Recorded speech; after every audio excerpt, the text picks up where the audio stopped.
O caminho é feito de muitas travessias. Naquele dia, sendo já tarde, disse-lhe Jesus: Passemos para outra margem. E eles, despedindo a multidão, o levaram assim como estava no barco, e outros barcos o seguiam.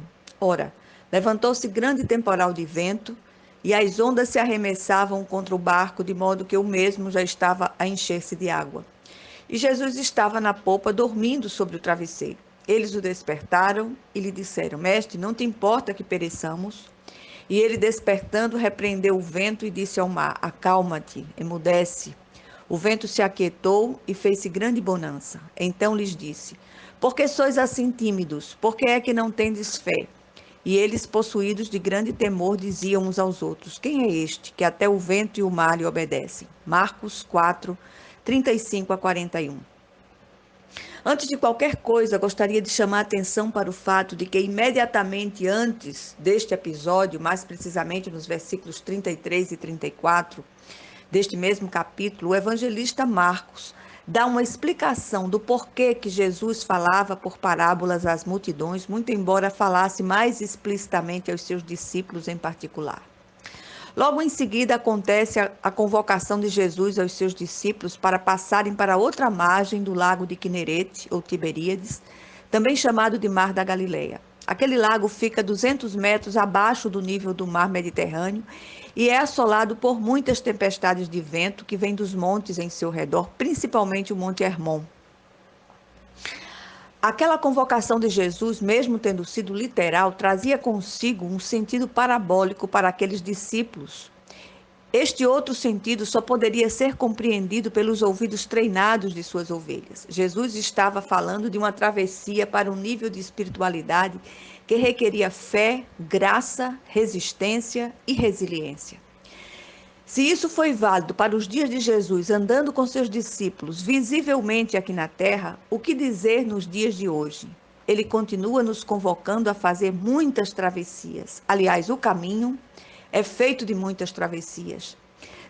Tenho a impressão de ainda ouvir Jesus fazendo a mesma convocação feita aos discípulos nos dias de sua carne sobre a terra. Passemos para outra margem. E dessa vez, não de forma parabólica, mas explicitamente convocando as suas ovelhas para atravessarem o lago da superficialidade, da barganha, do sacrifício barato, do voto de tolo, do mercadejamento da fé, do toma lá da cá, que tem marcado a religiosidade de nossos dias. O Senhor nos convoca a todos que nele cremos e a passarmos para aquela margem cujo o solo é a rocha inabalável, ele próprio, capaz de suportar todo tipo de tempestade em um nível de espiritualidade praticamente desconhecida por aqueles que lotam as igrejas mercados de nossos dias. O que realmente o homem precisa não é encher os bolsos de dinheiro ou fazer parte da lista dos 10 mais. O que, na verdade, ele precisa é preencher o vazio em seu coração. Ele precisa resolver o problema que afeta a sua interioridade, a falta de paz que excede todo o entendimento e aquela alegria completa e indizível que só é possível na presença do Senhor. Há 3 coisas no texto que chamam a nossa atenção: a convocação de Jesus aos seus discípulos. Mesmo Jesus estando conosco no barco, não estamos livres de passar por tempestades e tudo, absolutamente tudo, está no controle soberano do Senhor. Aquela era, na verdade, uma convocação para que seus discípulos participassem de uma parábola viva, onde eles próprios seriam os protagonistas. Eles viveriam naquele barco, figura representativa da igreja, o que experimentariam em suas vidas. O Senhor os convoca para um nível de espiritualidade que vai além da superficialidade, repito, e requer, além de fé, graça e resistência para enfrentar o que pode surgir em nosso caminho. Estamos vivendo um tempo que é imperioso termos a compreensão dessa santa convocação do Senhor, que ecoa em nossos dias. Do contrário, abandonaremos a fé que um dia abraçamos, como muitos têm feito. Como cristãos, somos chamados a enxergar a vida com os olhos de quem realmente foi transformado pelo poder de Deus. Isso nos faz andar no caminho, na luz, na verdade, livres de pesos e culpas ou máscaras, mas não nos isenta de passar por tempestades. A proximidade e a intimidade com o Cristo não nos torna não torna a nossa vida mais fácil do ponto de vista circunstancial. No entanto, nos torna mais maduros, mais capazes de enfrentar a vida com lucidez e equilíbrio. Ajuda-nos a escolher as coisas mais excelentes, não nos contentando com as superficialidades. O aparente sono de Jesus no barco não significa inação, descaso ou apatia, ou mesmo indiferença com as nossas dores. Esse sono faz parte de sua didática. O que ele deseja é que confiemos em sua suficiente graça numa atitude de fé e perseverança contínuas.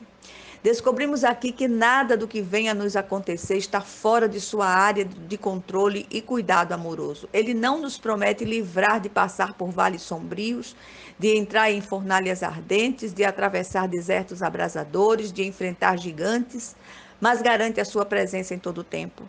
Por isso, aqueles discípulos foram severamente repreendidos por ele por causa de sua falta de fé e timidez diante da tempestade. Cada dia mais me convenço que Deus tem um caminho na tormenta e usará sempre que for necessário nos mostrar que Ele tem o controle soberano de todas as coisas. A mais importante lição nas tormentas é que devo basear meu relacionamento com o Senhor não naquilo que Ele pode fazer por mim nessas horas, mas no que posso fazer nessas horas, tendo Ele comigo e usando a autoridade que Ele me concedeu. Isso faz toda a diferença. O Senhor requereu ousadia e fé daqueles discípulos medrosos e reclamões. Outra lição é que muitas vezes a tempestade está instalada em nosso coração, não na circunstância em si mesmo. Isso porque esquecemos quem é aquele que até o vento e o mar lhe obedecem. Talvez esse tipo de tempestade seja pior do que as exteriores, porque demonstra falta de fé daqueles que, andando com o Senhor, não aprenderam nada. Jesus nos convoca hoje a passar a uma outra margem com Ele. Ele deseja para nós um nível de espiritualidade que vai muito além da superficialidade religiosa. Ele deseja que alcancemos uma espiritualidade de alicerce profundo, cavado na rocha eterna que é Ele próprio.